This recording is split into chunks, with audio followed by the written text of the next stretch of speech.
7 mois depuis l'écroulement du pont Kassaï, en plein centre-ville de Tchikapa, les populations qui habitent les 5 communes qui composent cette ville vivent un calvaire sans pareil.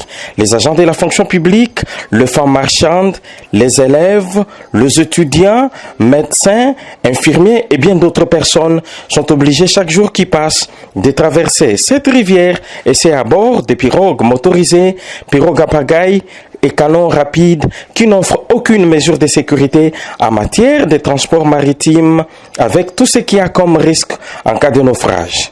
Sans s'imaginer les dangers auxquels ils s'exposent, les élèves qui habitent la colline de Kélé, tout âge confondu, prennent le risque chaque jour de traverser sur ces ponts effondrés en rampant sur le bar métallique car obligés d'aller étudier à Kanzala et Dibumba.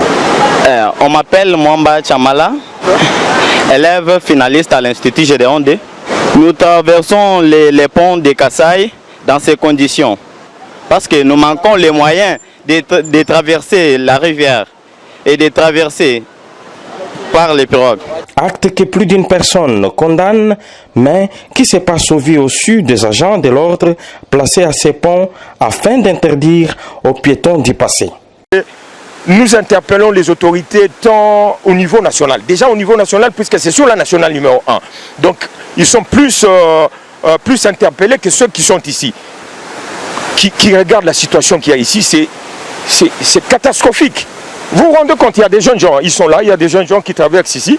C'est comme un entraînement de commando là. Ils traversent avec tous les risques que cela comporte. Ils sont suspendus dans les vides. Et les autorités provinciales qui s'occupent, ils connaissent les mécanismes qu'il faut faire pour interpeller ceux de Kinshasa, pour que le pont soit réhabilité, juste cette tronçon. Enfin, c'est pas tout le pont qui est effondré, mais c'est juste un tronçon. Mais si on peut réhabiliter cette tronçon, je crois qu'on soulagerait pas mal de gens.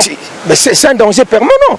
Et là, on ne saura pas dire, je suis sans voix par rapport à ce que je suis en train de voir. Ça fait rire, mais ça fait froid dans le dos de voir tous ces gens escalader et prendre des risques.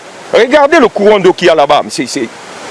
Franchement, je ne saurais pas me prononcer là-dessus. Le risque et danger auquel s'exposent les élèves et autres personnes qui empruntent ce pont qui est hors usage, nécessitant une rapide réhabilitation, ne laisse pas indifférents les habitants de Tchikapa qui lancent ces cris d'alarme à l'endroit des autorités, tant provinciales que nationales, pour sa réparation.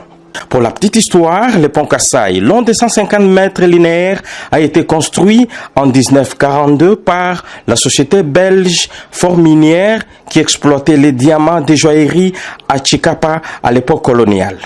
Nous nous sommes rendus ici au moment où les enfants doivent traverser de part et d'autre, ceux-là qui quittent Kélé pour aller au centre-ville et ceux qui quittent les centres-villes pour se rendre à Kélé afin d'étudier. Mais regardez le risque auquel ces enfants sont en train de s'exposer et c'est chaque jour qui passe. Depuis le pont Kassaï, Franklin Claire Kalombo, Wabatanda, Isidore Nkaya, RTNC.